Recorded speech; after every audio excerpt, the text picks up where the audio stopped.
Today, I'm reviewing Pageboy by Elliot Page. He's an actor best known for The Umbrella Academy. Please be warned, this is a spoiler-filled review. It is his memoir, his story of queerness, transness, acting, filming, his life, told in his own words. My name is Maya Pimentel. I make videos about transness, queerness, and more, like culture. Check out my last video here if you want to see more of that.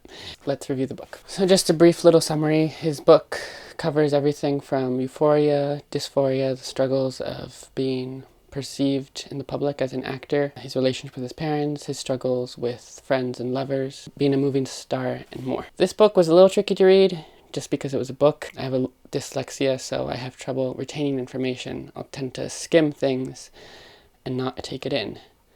So I listened to it and I read it. I felt like I really ingested the book. I think books matter because they make you see the world in a new way, in a different way. There were a few lessons I learned from this book. I think it's really beautiful how stories can help us find truths that we didn't necessarily know we needed to see. For me, Elliot's story let me look at something I've kind of been avoiding my whole life, which is my weight. I'm nearly underweight, and I've always had a difficult relationship with food and eating. I find it an inconvenience. I forget to eat all the time.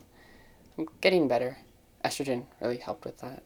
It redistributes the fat, so gaining weight is gender affirming and not weird and icky the way it was before I started taking estrogen. Elliot being so vulnerable, talking about how hard it was for him to deal with eating food, made me feel like it was okay to share my story. This is a running theme. The raw vulnerability of it all makes it easier for me to be raw and vulnerable here in my extremely messy room that you can't see outside the frame, to make a little rectangle of essentially my journal. So I appreciate you being here. Anyway, I have two more points, one about a garden and one about a jacket, so stick around to the end. So next we have nature and transness. Another chapter I really resonated with was one about nature, where Eliot Page went to a sustainability farm to experience nature, and he talked about the connection of queerness and nature and how cisness and heteronormativity, and I'd even throw in monogamy, is kind of tied up with this rigid binary thing. Nature itself isn't binary.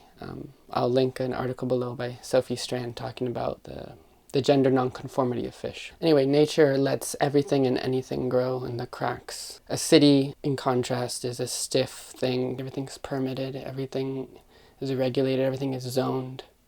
The queerness is like an overgrown lot or a community garden among a concrete jungle. Nature lets everything be anything, and there are geckos that can clone themselves. There are butterflies that change gender.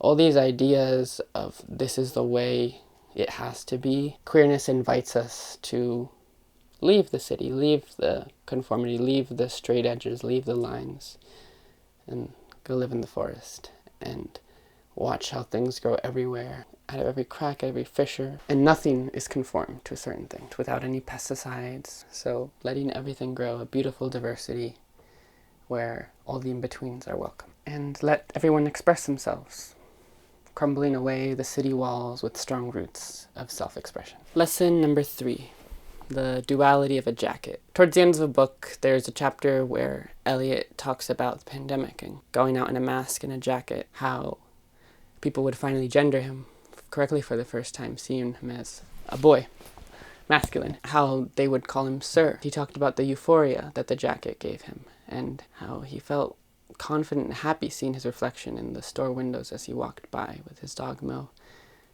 and how come summer it went back to slouching and constantly adjusting big t-shirts. This was before he got top surgery. And he talked about this jacket as a comfort, a gender affirming piece of clothing. For me, I have the opposite feeling, but it still is interesting how clothing can play such a big role in what it means to be trans. For me, the jacket has the opposite effect. As soon as I put it on, I disappear. I get called sir, I get nodded at, gentleman, mister. And then when the sun comes out, and I come out, then I feel seen. Our stories were obviously different. Skin color, background, industry, age. But at the same time, they were the exact same story. even though I was going male to female and Elliot was going female to male. Every trans story has a bit of every other trans story in it, so I encourage you to do like Elliot and I and share. Anyway, I recommend the book. You should read it. And I'm encouraged by him to maybe someday do the same and write a memoir with all those truths we sometimes don't even let ourselves admit. It's a wonderful, beautiful book. Reminds us that no matter what part of the world we hail from, trans people have a shared experience. It's worth sharing your story because it helps everyone else. Thanks so much for watching. I appreciate you. I was a little sick this week, so that's why I missed a week. I'm doing better. If you enjoyed this book review, I have a sort of pseudo-review on I'm Afraid of Men right here, and I also reviewed a couple other trans memoirs here. This is my first trans man memoir. Anyway, if you're a trans man, I definitely recommend this book. I'll see you next week. Bye. Happy Pride.